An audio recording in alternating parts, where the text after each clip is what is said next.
2016 and handstands caught our attention. We all thought that we could muscle our way through it. You know, if I kick up enough times, then I'll probably just start holding it. Sadly, as an adult, it just really doesn't work like that. If you want to unlock a 10-second handstand, then you actually need a plan. Here's the deal. Getting a handstand as an adult takes a ton of work. It's not something that you can just occasionally do and expect to get good at. You're going to need to find the right balance between core strength, wrist strength, mobility, and building up your shoulders and the rest of your body's tolerance to be upside down. We're going to give you the exact program that we followed to go from no handstand to consistent 30 to 60 second holds.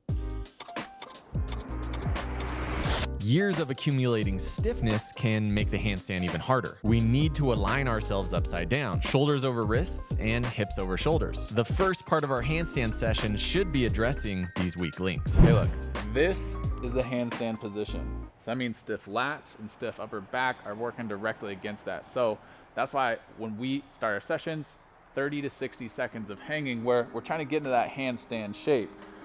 When you go to hang, you think strong core, pulling those ribs down and shoulders open. When you lack overhead ability, it gets you very out of alignment. Hanging will directly counter this issue, especially if you put a big emphasis on pulling the rib cage down to get that good lat stretch. And just so you guys know, I'm gonna give you the full handstand program at the end of this video, so don't worry about taking notes. Hanging can work wonders for most people, but in my journey, I needed even more to unlock that overhead position because my lats and triceps were super stiff. Butcher's block stretch. Grab a broomstick, hands outside of the elbows. Place your elbows on a flat surface and then lower the chest down, looking to get a straight line between your torso and arms. Keep a hollow position. I could easily arch my back for more range, but that would be cheating the stretch. Think about keeping your core tight to close the space between your rib cage and pelvis. As you bust through some of the lat tension, you'll feel your upper back start to open. This is thoracic extension and can almost feel kind of weird for those of us stuck at a desk for long periods of time. The more that you open the hip by bringing the knees back, the more challenging this is to do.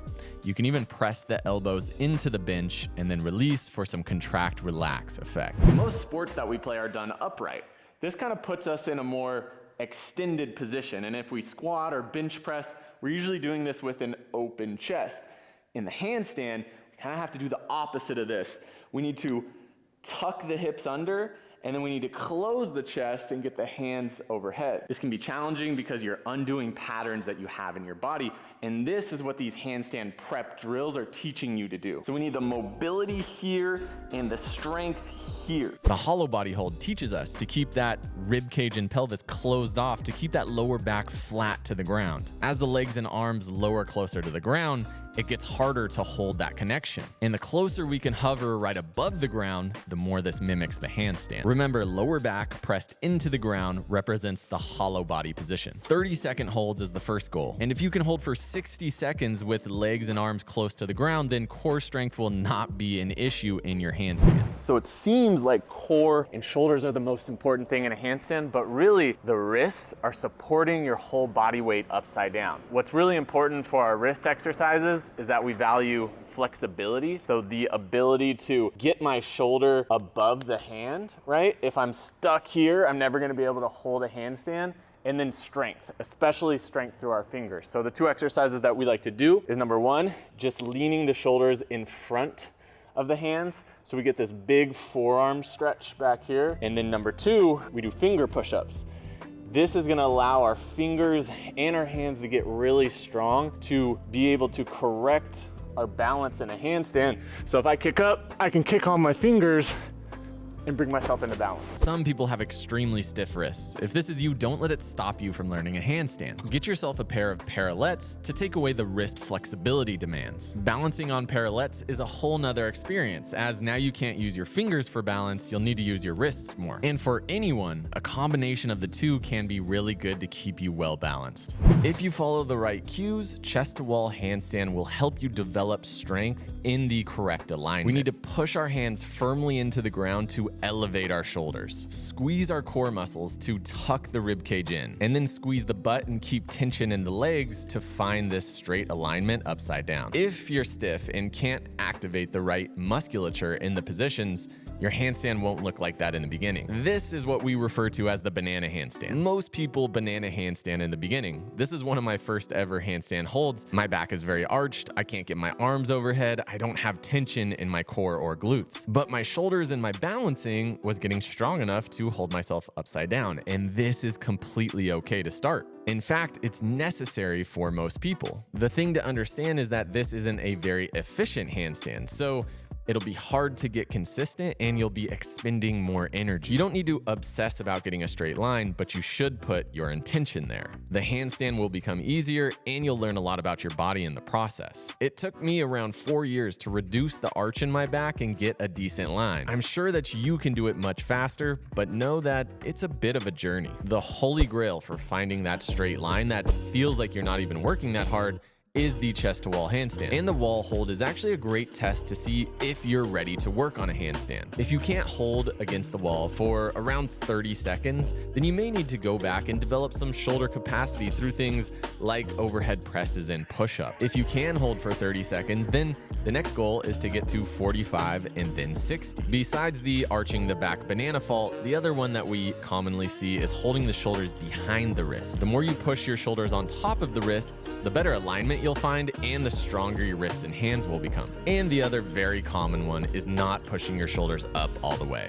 I did this for years. This often results in a banana handstand, and what we need to do is drive those shoulders and shoulder blades up to get ourselves into better alignment. How do we get into chest to wall handstand? Number one is planting the hands down on the ground and then walking the feet up the wall and then walking the hands towards the wall. Probably your safest bet. But if you're pretty comfy with cartwheels, you can also use this technique, which is a bit faster. Always focus your eyes down on a spot right between your hands. This will make it much easier to balance. It's easier to get your arms overhead when you look at the wall behind you, but trust me, when that wall goes away, you won't be able to find balance. Always stare down at the ground in the beginning. How far should you have your hands away from the wall? I find that 1 hand length away from the wall is good for most people. This really challenges you to get the body line straight, and in the beginning, you may find it more comfortable to keep some distance from the wall.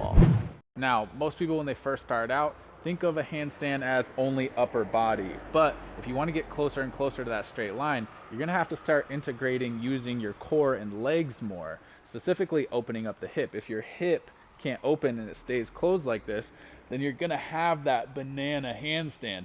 But if you start being able to open the hip, tighten the core more, that's when you start getting that straighter line. A mistake many people make in the beginning is doing way too many handstands close together and not taking appropriate rest. Prioritizing some stretching in between your sets of handstands gets you some rest for your upper body while developing that necessary mobility for that straight line. Do 30 seconds of couch stretch on each side, putting a huge emphasis on tucking your tailbone to open the hip like we want to achieve while we're in the handstand. With the modern day lifestyle, pretty much everyone can benefit from some hip flexor stretching a few times per week. It will be hard with the knee fully bent, but a good challenge is to try to activate your glute muscle in this position. Once you can achieve an upright torso, feel free to push this one to 60 seconds. This is where everyone wants to get to, actually balancing in a handstand.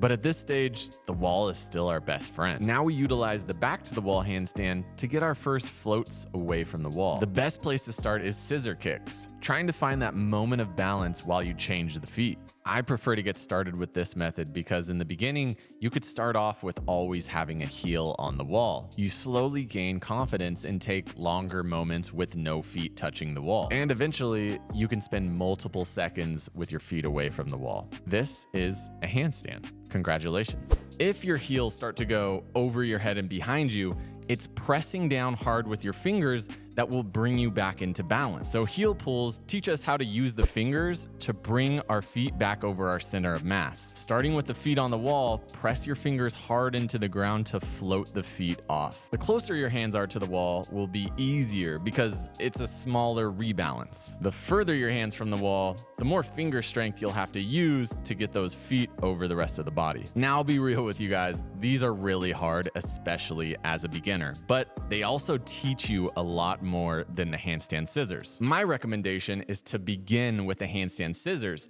Then when you're starting to get all the cues in the handstands, you're getting the shoulder elevated, squeezing the core and feeling strong in the shoulders, move yourself to heel pulls.